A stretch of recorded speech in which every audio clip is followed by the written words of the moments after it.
నా పేరు వసుంధర అండి. నాకు ఇచ్చిన అమ్మ ఆత్మనామం వచ్చి సద్గురు జ్ఞానారుణ త్రిపుర సుందరి. మామూలుగా నేను నా యొక్క అనుభవము చెప్తున్నాను. ఎందుకంటే ఎలా నేను ఈ ఆత్మజ్ఞానంలో చేరాను, ఎలా నేర్చుకున్నాను అనేది నా అనుభవ జ్ఞానము, నాకు తెలిసిన విషయాలు కొన్ని మీతో షేర్ చేసుకుంటాను. ముందుగా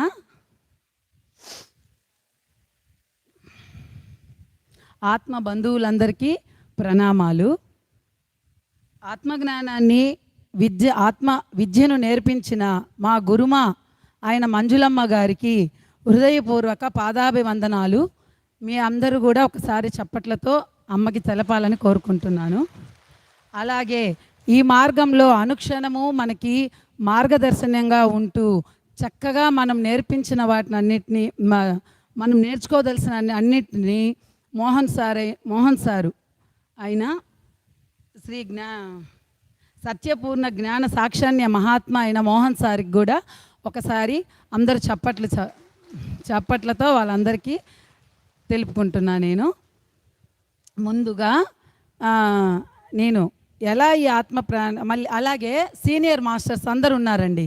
ఎలా మమ్మల్ని బాగా ప్రోత్సహించి ఈ స్థితిగతులకు తీసుకొచ్చిన సీనియర్ మాస్టర్స్ చాలామంది ఉన్నారు. సంజయ్ గారు, సుగుణ గారు, లతా గారు, కుమారి గారు, అలా చాలామంది సీనియర్ మాస్టర్స్గా చాలా బాగా ఎదుగున్నారు.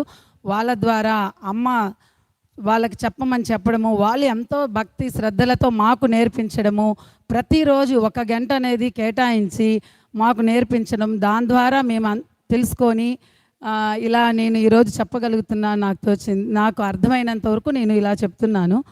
నాకు కొంచెం స్టేజ్ ఫియర్ కూడా ఉంది. ఈరోజే ఫస్ట్ సారి నేను ఇలా మైక్ తీసుకొని చెప్పడం కూడా. కాకపోతే నాకు అనుభవమైన దాన్ని మీతో షేర్ చేసుకుంటాను ఫ్రెండ్స్. ఫస్ట్ ఈ ప్రయాణానికి ఎలా వచ్చాను అంటే మా అక్క ద్వారానే వచ్చాను. మా అక్క పేరు సుబ్బలక్ష్మి. అక్క ద్వారానే వచ్చానమాట. ఎలా వచ్చాను అంటే నాకు కొంచెం ఇబ్బంది అయిన పరిస్థితుల్లో అక్క నాతో చెప్పారు, నేను ఈ మధ్య చేరాను ఈ క్లాసుల్లో, బాగుంది, నువ్వు జాయిన్ అవ్వు, నీకు నచ్చింది అనిపిస్తే నువ్వు ప్రయాణం కంటిన్యూ చేయి, లేకపోతే నీ ఇష్టం అది అంటే సరే ఏదైతే ఉంది మనకు మంచిదే కదా విందాము అనేసి వినడం మొదలుపెట్టానండి. మొదలుపెట్టినప్పుడు ఎలా ఉందంటే అమ్మ చెప్పింది క్లాసులు వింటూ ఉంటే చక్కగా అదొక ఆనందం, తెలియని ఆనందం. వింటూ ఉంటే బాగా అర్థమయ్యేది, కానీ తిరిగి చెప్పాలంటే మాత్రం వచ్చేది కాదనమాట. సరే, కాకపోతే వింటూ ఉంటే ఎంతో కొంత జ్ఞానం అనేది మనలో వస్తుంది కదా అనే ఒక దీంతో వింటూ వచ్చానన్నమాట. ఈ గురువు అన్నది మాటకొస్తే గురువు అంటే జ్ఞానం అండి. గురువు వాళ్ళకి మనము ఆ స్వరూపంతో మనకి పని లేదు. ఈ విశ్వంలో ఎంతోమంది గురువులు ఉన్నారు. ఆ గురువుల యొక్క జ్ఞానాన్ని మనం అందుకుంటున్నాం చక్కగా. వాళ్ళు బోధించిన జ్ఞానం, ఒక్కొక్కరు ఒక్కొక్క మార్గంలో వెళ్ళి వాళ్ళకు తెలిసిన జ్ఞానాన్ని, వాళ్ళు ఉన్న జ్ఞానాన్ని ప్రతి ఒక్కరికి తెలుపుతూ ఉన్నారన్నమాట, చెప్తూ ఉన్నారు. ఆ జ్ఞానం అంతా ఎలా ఉంది, విశ్వంలో నిక్షిప్తమయ్యే ఉన్నదన్నమాట. అది మనకి తెలీదు. నేను మామూలుగా ఈ పాంచభౌతిక దేహం అంటే ఈ దేహం తీసుకొని మనం వచ్చాక ఏమనుకున్నాము, ఒక తల్లి గర్భంలో మనం జన్మించి పెద్దయ్యాక వాళ్ళు చదువు సంధ్యలు నేర్చుకున్న తర్వాత ఒక పెళ్లి చేసి పంపించారు, బిడ్డల్ని కనడము, అలా పెంచి పెద్ద చేసేయడమే జీవితం అనుకున్నామే. కానీ అలా కాకపోతే మనకి ఒక మార్గం ద్వారా అంటే ఒక భగవంతుడు అనేది ఒక సనాతన సత్పురుషుల ద్వారా మనకి భగవంతుల్ని మనకి ఏర్పరిచారనమాట. ఎలా ఒక వినాయకుడని, ఒక విద్యకి లక్ష్మీదేవి, ధనానికి సరస్వతీదేవి, జ్ఞానానికి, అలా ఎంతోమంది దేవతల్ని మనకి సనాతన సత్పురుషుల ద్వారా మనకి చెప్పున్నారు. అంటే ఎందుకు తెలిపారు అలా, మనం తెలుసుకోవాలని. ఎందుకంటే మనము ఈ ప్రాపంచికంలో పడి మనకేమి కొట్టుమిట్టాడుతున్నా మనకి అలా మీరు దగ్గరైతే మీరు తెలుసుకోగలుగుతారు అన్న ఉద్దేశంతో సనాతన సత్పురుషులు అలా ఏర్పరిచారు. మనం ఏం చేస్తున్నాము, వాళ్ళ దగ్గర మనం ప్రార్థించి పూజలు చేస్తూ మనము భక్తి మార్గంలో మనం వెళుతూ ఉన్నప్పుడు మనకి అంతో గింతో మనకు జ్ఞానం అనేది వస్తుంది ఖచ్చితంగా. ఇప్పుడు మనము లలితా సహస్రనామం చదువుతామండి. లలితా సహస్రనామం చదివినప్పుడు ఎలా ఉంటుంది, మనకు తెలుసో తెలియకో దాని లోపల ఉండే జ్ఞానం అనేది మనకు చక్కగా అవగాహన అవుతుంది. అయితే మనకి తెలియదు ముందు ఎలా అంటే చదవాలి, చదివితే మంచిది అన్న దీంతో మనం చదివేస్తాము. తెలియకుండా చదివే కొద్దీ దాంట్లో ఉండే షట్చక్రాల్లో నిక్షిప్తమై ఉండే బీజాక్షరాలు అనేవి ఉంటాయండి. వాటిల్లో ఆ బీజాక్షరాలు ద్వారా మనకి జ్ఞానం అనేది అందుతుంది. ఆ జ్ఞానం అందింది మనకైతే తెలియదు. ఫస్ట్ అయితే నేను అనుకున్నా ఈ పాంచభౌతిక దేహమేనా ఇదేనా అని అనుకుంటే, మళ్ళీ మామూలుగా అంటుంటారు పెద్దలు, ఏమంటారు, పరమాత్మకు తెలుసు అని అంటారు, లోపల ఉన్న పరమాత్మకు తెలుసా అంటారు. ఆ పరమాత్మ అనేది ఎలా ఉంటుంది ఏంటి అనేది స్థితిగతులు అనేది నేను ఇక్కడ నేర్చుకున్నానండి చక్కగా. అందులో నేను ఎప్పుడు దేవుడి దగ్గర పూజలు చేసేటప్పుడు నాకు లాస్ట్లో ఒక మాట వచ్చేది.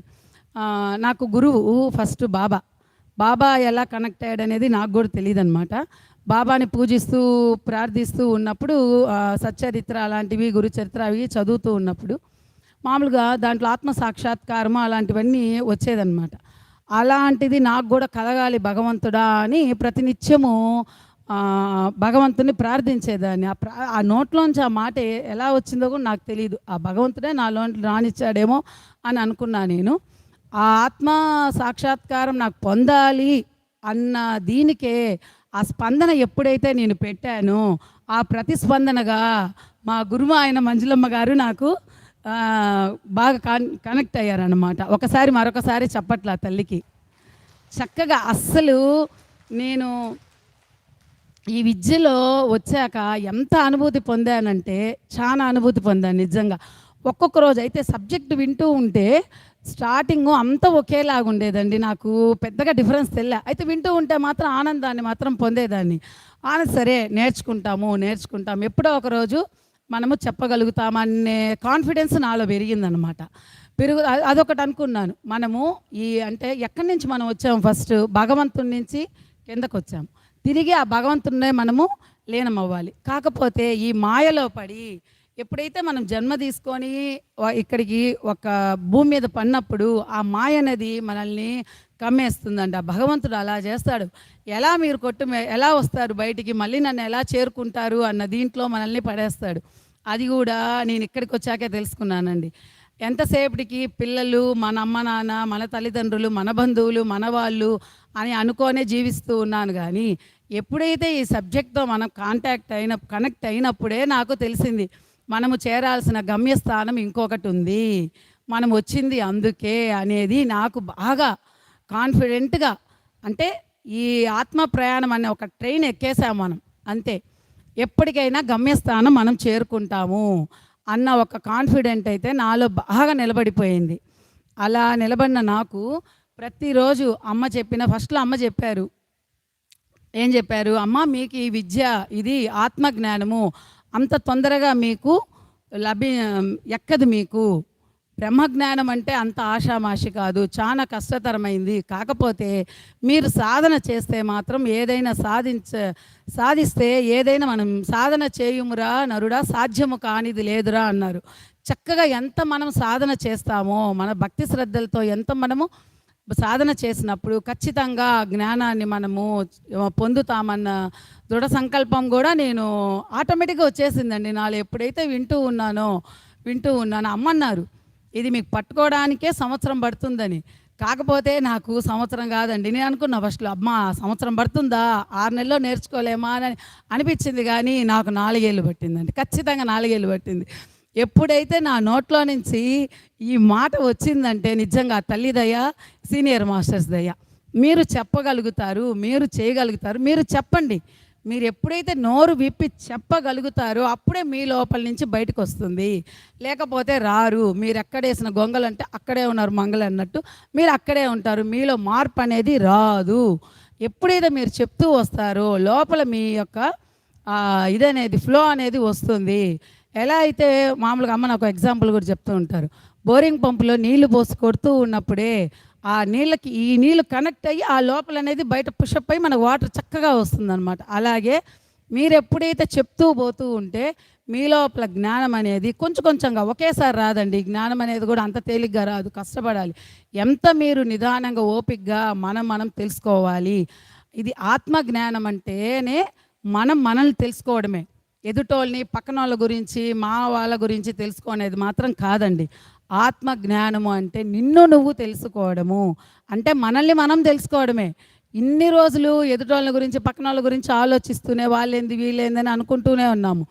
ఎప్పుడైతే మనల్ని మనం తెలుసుకుంటూ ఎప్పుడైతే ప్రయాణం చేస్తూ పోతామో ఆ హ్యాపీనెస్ కానీ ఆ శాంతి కానీ ఆనందం కానీ నెక్స్ట్ లెవెల్లో ఉంటుందండి. ఇది మాత్రం నేను 100కి 100% కాదు 150% కూడా చెప్పగలుగుతాను. చాలా బాగుంటుంది అది. అనుభూతి అవగాహన చేసుకొని ముందు అవగాహన వచ్చాక అనుభూతి. అవగాహన అంటే ఏంటి, మన మాస్టర్స్ ఎప్పుడైతే మనకు ఆ క్లాసులు చెప్తా ఉంటారు కదా, అవన్నీ థియరిటికల్గా మనం వింటూ ఉన్నాము. వింటూ ఉన్నప్పుడు మన ఇన్నర్ సోల్ వింటదండి, మనం కాదు వినేది. ఈ పాంచభౌతిక దేహం అంతా ఏంటి, ఒక తొడుగు లాంటిదే. ఈ దేహానికి ఈ ఆత్మకి ఇది మొత్తం ఒక తొడుగే. మనం ఎట్లా ఈ శరీరానికి డ్రెస్సులు వేసుకొని చీరలని డ్రెస్సులని ఎన్నో వేస్తూ ఉంటాము, అవన్నీ ఒక తొడుగు లాంటిదే. దీనివల్ల మనకి ఏమైనా ప్రయోజనం ఉందా? ఏమీ లేదు. అలాగే మన ఈ ఆత్మకు కూడా ఈ దేహం అనేది కూడా ఒక వస్త్రం లాంటిది అనేది నేను ఈ సబ్జెక్ట్కి వచ్చాక చక్కగా అవగాహన అయిందండి నాకు. అమ్మేమంటారు, ముందు ఈ తొడుగును అనేది తీసి పక్కన పెట్టండి, మీరు ఒక హ్యాంగర్కి తగిలించండి. లోపల ఉన్నది ఆత్మ. లోపల ఒకప్పుడు నేనేమనుకునేదాన్ని అంటే ఆత్మ అంటే ఏదో దెయ్యాలు భూతాలు మనకు తెలియని దీనప్పుడు అలా అనుకున్నాను. ఎప్పుడైతే ఈ జ్ఞానానికి వచ్చి ఇది మనం సబ్జెక్ట్ తెలుసుకున్నామో అందరిలో ఉండేది ఇది ఒక్కటే వన్నెస్ అనేది కూడా చక్కగా అర్థమైందండి నాకు. అందులో నీలో నాలో ఉన్నది అంత ఒకటే, అంత ఒక్కటే. ఇప్పుడు మన పిల్లలు, మన ద్వారా వచ్చిన మన పిల్లలు కానీ మన తల్లిదండ్రులు కానీ మన అత్తగారు మామగారు కానీ మన భర్త అంటే మనం ఎంత ప్రియత్వంగా ప్రేమతో ఉంటామో ఈ జ్ఞానంలోకి వచ్చాక ప్రతి ఒక్కరు ఒక ఒక అంటే పాంచభౌతికంగా తీసుకున్న ప్రతి ఒక్కరు, అది జంతువు అనుకోబడలేదు ఇదని పర్లేదు, దేంట్లో అయినా మనం ప్రియత్వంగా కనెక్టివిటీ అయిపోద్దండి. అది తెలియకుండా కనెక్టివిటీ అవుతుంది. ప్రతి ఒక్కరు ఒక్కటే, అంతా ఒక్కటే, నేనైన స్థితిలో మనం అనుభవిస్తామండి. అది కూడా చాలా చక్కగా ఉంటుంది. ఎంత అనుభూతి పొందుతామంటే అంత అనుభూతి పొందుతాము, మన ఆనందం కూడా చెందుతాం. మనము మామూలుగా ఒక పాలగిన్నె మనం పాలు పట్టుకుంటాం ఇంట్లో, అందరికీ తెలిసిన విషయమే, ప్రతి ఒక్కరికి ఇది. ఆ పాలు పట్టుకోవాలంటే మనం గిన్నెని ఎంత శుభ్రంగా చేసుకుంటామండి. ముందు శుభ్రంగా ఉంటేనే ఆ పాలు నిలుస్తాయి అన్నది ప్రతి ఒక్కరికి అర్థమవుతుంది, ప్రతి ఒక్కరికి తెలుసు. ఆ పాలు మనం కాచినాక మేగడ వస్తుంది. మేగడ కట్టి మన చేమి వేసి చిలికితే ఏమొస్తుంది, వెన్న వస్తుంది. ఆ వెన్నని కాచినప్పుడు ఏమొస్తుంది, మనకి నెయ్యి వస్తుంది. ఆ నెయ్యి ఎలా ఉంటుంది, శాశ్వతంగా ఉంటుంది, ఎన్నో రోజులు ఉంటుంది, ఎంతో అద్భుతం ఉంటుంది. అలాగే మనం ఎప్పుడైతే మన లోపల మనం మదనపడి ఎప్పుడైతే మనం విద్యను నేర్చుకోవాలని ఒక కుతూహలంతో ఎప్పుడైతే సాధన చేస్తామో మనలోండి ఏమొస్తుందండి, ఆ హృదయ ప్రియత్వము, ఆనందము, సంతోషము, శాంతి తెలియకుండా మనలో నుంచి చక్కగా వస్తుందండి. ఒక్క నిమిషం. ఇల్లు కట్టాలంటే, ఇల్లు స్ట్రాంగ్గా ఉండాలంటే ఏం బాగుండాలి, ఫౌండేషన్ స్ట్రాంగ్గా ఉండాలి. అలాగే మనం ఈ విద్య నేర్చుకోవాలి అంటే ముందు అమ్మ నేర్పించిన గురుపాదుకా స్తోత్రము, గురు చరణము, షట్చక్ర విన్యాసము, ఇవి మనం చక్కగా ముందు నేర్చుకోవాలండి. ఎప్పుడైతే ఇవి మనం మననం చేసుకుంటూ ఉంటామో ప్రతిరోజు మనకి కొంచెం కొంచెంగా అంటే మనము ఎన్నో జన్మలు తీసుకున్నాం అనే విషయం కూడా నాకు ఇక్కడికి వచ్చాకే తెలిసిందండి. అది కూడా నాకు తెలియలేదు. అంటే ఏకగణ జీవి నుంచి బహుకణ జీవి వరకు ఎన్నో జన్మలు ఉన్నాం మనం. ఆ జ్ఞానం అంతా మన సీడీల రూపాల్లో షట్చక్రాల్లో నిక్షిప్తమయ్యే ఉందన్నమాట. ప్రతి ఒక్కటి కూడా అది కూడా ఇక్కడికి వచ్చాకే తెలుసుకున్నాను నేను చక్కగా. అప్పుడు నాకు అర్థమైంది, ఓహో మనము జన్మ తీసుకుంది దీనికి కాదు, బాహ్యంగా ఇవన్నీ మన బంధువులు కానీ మన వాళ్ళు కానీ అంత బాహ్యంగానే మనకు ఏర్పడ్డారు, అంటే ఇదంతా ఒక మాయా అనేది కూడా అర్థమైంది. చాలా పాటల్లో కానీ ఇప్పుడు బాబాది ఉదయాన్నే నేను ఏమంటారు హారతి పెట్టుకుంటాను. ఉదయాన్నే హారతి పెట్టుకున్నప్పుడు కూడా ఎలా ఉంటుందంటే బహుబంధాల నుంచి విడిపడు అని అంటారు. ఏంటి, పుట్టించింది వాళ్ళే, మనకి వాళ్ళని కనెక్టివ్ చేసిందే ఆ భగవంతుడు. పిల్లల్ని కానీ ఒక తల్లిదండ్రులు కానీ ప్రతి ఒక్కరిని కనెక్టివిటీ చేసింది కూడా ఆ భగవంతుడే.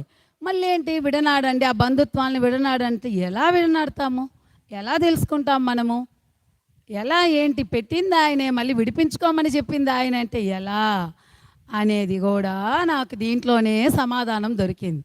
ఎలా అంటే తామర ఆకు మీద నీటి బొట్టు ఎలా ఉంటుంది? నిలుస్తుందా? నిలవదు. ఒక్క బొట్టేస్తే క్షణం నిలుస్తుంది, మళ్ళీ పడిపోతుంది, నిలవదు ఏది. అలాగనే మనం నిత్య జీవితంలో కూడా ప్రతి దాంట్లో కూడా టచ్ మీ నాట్ అంటే ప్రేమ అనేది లేకుండా కాదండి, ప్రియత్వంతోనే ప్రతి పనులు కూడా చేస్తూ ప్రతి ఒక్కరితో ప్రియత్వ భావంతోనే ఉంటూ మనం చేరవలసిన గమ్యాన్ని ఎలా మనం చేరాలి అనేది కూడా చక్కగా నేర్చుకున్నాను. నేను ఈ సబ్జెక్ట్లో చేరాక నేర్చుకున్నాను. అది కూడా అంటే ప్రియత్వ భావంతో. అందుకని మనం వాళ్ళని వదలవలేదు.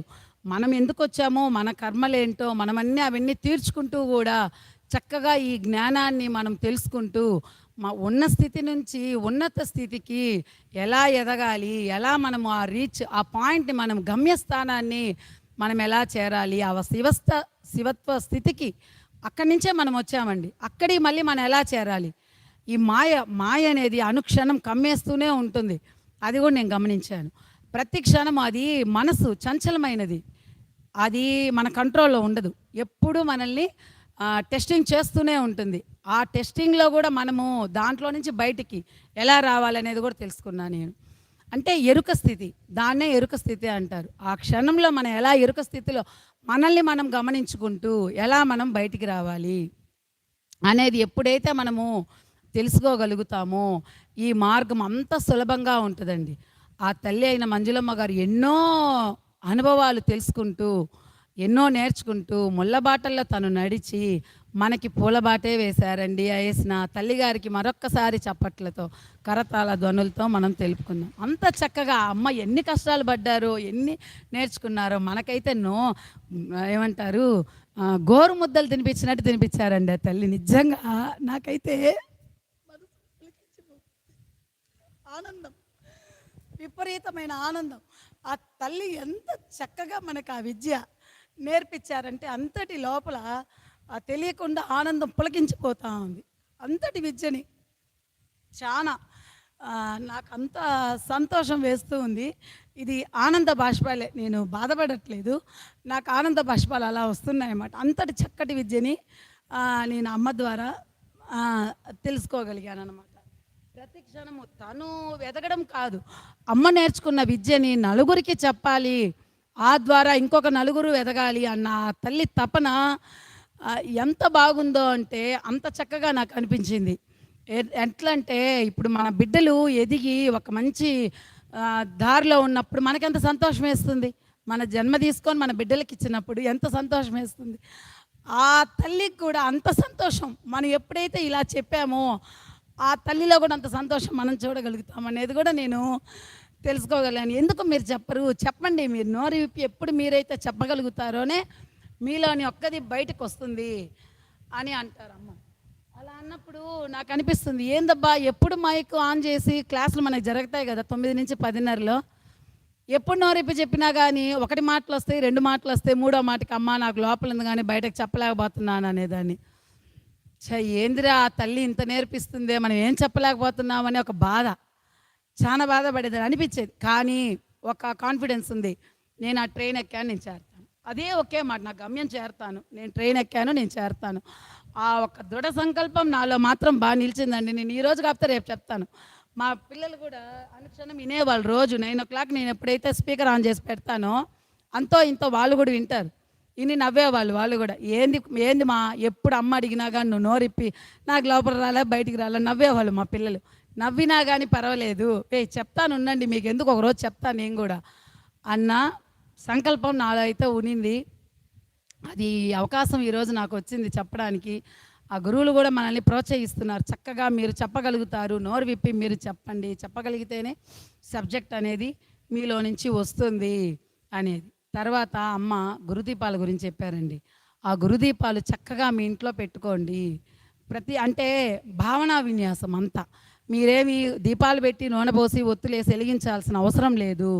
చక్కగా మీ ఇంట్లో అన్ని ప్రమిదలు పెట్టినట్టు దీపాలు ఒత్తులు వెలిగించినట్టు భావనా విన్యాసం చక్కగా చేసుకోమన్నారు. దానివల్ల ఎలా ఉంటుంది, ఇంట్లో శాంతి ఖచ్చితంగా నెలకొంటుందండి. తెలియకుండా ప్రశాంతత వస్తుంది. ఈ విద్య ఎప్పుడైతే మనం నేర్చుకుంటూ మనం వింటూ ఉంటామో మన పిల్లలకి కూడా తెలుస్తుందండి. ఆత్మజ్ఞానం అనేది మనం చేస్తున్నాము. మన పిల్లలు కాదు, మన వాళ్ళు కాదు, ఎవరూ కాదు. మనం చేసినందుకు ఆ యొక్క వైబ్రేషన్స్ అనేది ఇంటిల్లి పాతికి అందుతుంది. తెలుసో తెలియకో వాళ్ళకి ఖచ్చితంగా వస్తుంది. ఎప్పుడైనా మన క్లాసులు లేదని నేను గమ్ముగున్నప్పుడు మా పిల్లలు అంటారు, ఏమ్మా ఈరోజు క్లాస్ లేదా, పెట్టుకోవా నువ్వు అని.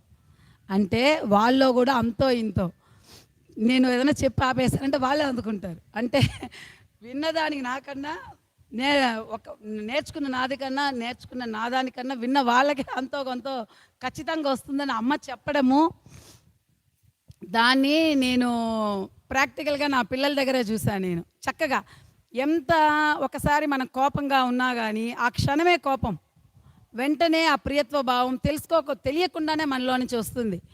ఆ సబ్జెక్టు ఇదనేది ఈ సబ్జెక్ట్లో నేర్చుకున్నానండి. నేను చాలా నేర్చుకున్నాను, ఎంతో నేర్చుకున్నాను.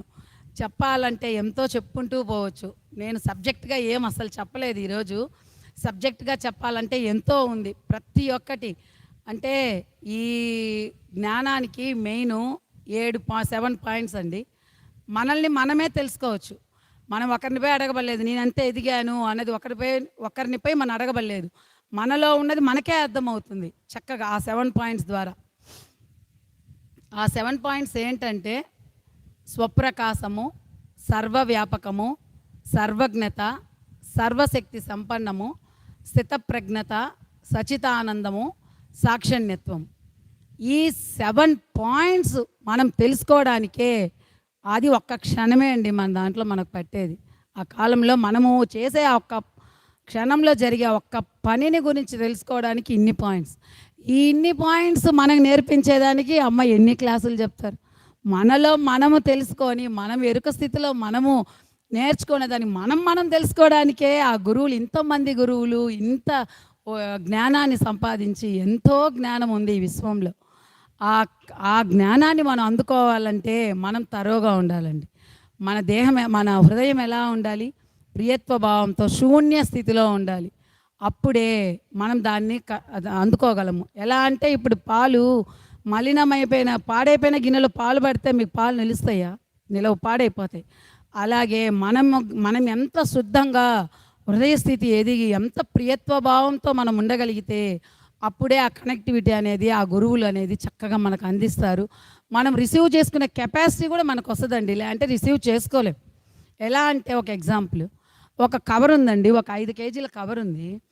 దాంట్లో 10 కేజీల కవర్ వేస్తే అది నిలబడుతుందా? నిలబడలేదు. తప్పు అనేది కవరే పగిలిపోతుంది. అలాగే మనం తట్టుకోలేము. మనకు ఆ కెపాసిటీ ఉంటేనే కదా మనం చేయగలుగుతాము. ఇప్పుడు చిన్న పసిబిడ్డ, ఆ పసిబిడ్డని కేజీ ఏదైనా కవర్ ఇచ్చి మొయ్యమంటే మొయ్యగలుగుద్దా? మొయ్యలేదు. అలాగే మనం ఎంత ఎదుగుంటామో అది ఆ భగవంతుడు, ఆ గురువులకు తెలుస్తుంది. ఎంత అందిస్తే ఈ దేహము, ఈ లోపల ఉన్న ఈ సూక్ష్మదేహం అందుకోగలదు అనేది వాళ్ళకు తెలుస్తుంది. ఎప్పుడైతే మనం స్పందన పెట్టి ప్రతిస్పందనగా మనం ఆ గురువుల్ని ప్రార్థించినప్పుడు చక్కగా జ్ఞానం మనకనేది వస్తుందండి. ఒకటి తర్వాత ఎరుక స్థితిలో కూడా మనము చక్కగా గమనించుకోగలం. ఎలా అంటే ఏదైనా ఇప్పుడు మనకు ఒక డౌట్ వచ్చింది, ఏదో ఒక క్వశ్చన్ మనం వేసుకుంటాం. ఎన్నో క్వశ్చన్లు లేచిన దగ్గర నుంచి ఎన్నో ఆలోచనలు ఎన్నో ఉంటాయి మనకి. ఆ ఆలోచనలో మనకి ఇప్పుడు ఒక్క దాని గురించి ఏదో ఒకటి ఆలోచించామనుకోండి. నాకు ఒక్క ఎగ్జాంపుల్ చెప్తాను. నాకు ఈ మధ్య గురు పౌర్ణమిలో జరిగిందే చెప్తాను. భిక్షాటనకి మామూలుగా బాబా గుళ్ళో 5 రోజులు భిక్షాటన చేస్తారండి. నేను వెళ్ళే బాబా గుళ్ళో మొదటి రోజు భిక్షాటనకి నేను కూడా వెళ్దాం అని చెప్పి వెళ్ళాను. మామూలుగా గుడి తరఫున అందరికీ శారీస్ ఇస్తారు. 5 రోజులు అదే చీరలు కట్టుకొని వచ్చి భిక్షాటన చేయమంటారండి. మామూలుగా చేస్తారు అలా. నేను ఆ శారీ తెచ్చుకోలేదు, నాకు ఐడియా లేదు, ఆ మైండ్లో లేదు అసలు నాకు. సరే వెళ్ళాలి, నేను కూడా భిక్షాటనకి వెళ్ళాలని వెళ్దాం అనుకొని కరెక్ట్గా వార్డ్రోబ్ తీసి వాళ్ళు ఏ శారీ ఉంటారు అని ఒక్క క్షణం ఆలోచించానండి. నాకు వెంటనే ఒక కలర్ మీదే పడింది నాకు. నేనేం చేశాను, అది వద్దులే అని వేరే శారీ కట్టుకెళ్ళా. ఎప్పుడైతే నేను అక్కడికి వెళ్ళి చూశానో, నేను ఏదంటే ఫస్ట్ ఆ శారీ చూశానో అదే అందరు అక్కడ కట్టుకొని ఉన్నారు. అక్కడ అనిపించింది ఎరుక స్థితిలో మనం గమనించింది ఫస్ట్. ఎప్పుడైతే నువ్వు క్వశ్చన్ వేసుకుంటావో ఆన్సర్ ఏంటిదో ఫస్ట్ వచ్చిందో అది లోపల ఇన్నర్ సోల్ నుంచి నీ కనెక్టివిటీ అయ్యింది. అదే మనం ఆ ఎరుక స్థితిలో మనం గమనించగలగాలి. మనం గమనించి కూడా మనం దాన్ని క్యాచ్ చేయలేకపోయామనేది నేను అప్పుడు తెలుసుకున్నాను. దీనికి ఒక్కసారి చెప్పట్లండి. నాకు చాలా సంతోషం వేసింది. అంత సంతోషమే లేదు. అంటే నేను కూడా ఆ ప్రయాణంలో నన్ను నేను గమనించుకోగలుగుతున్నాను.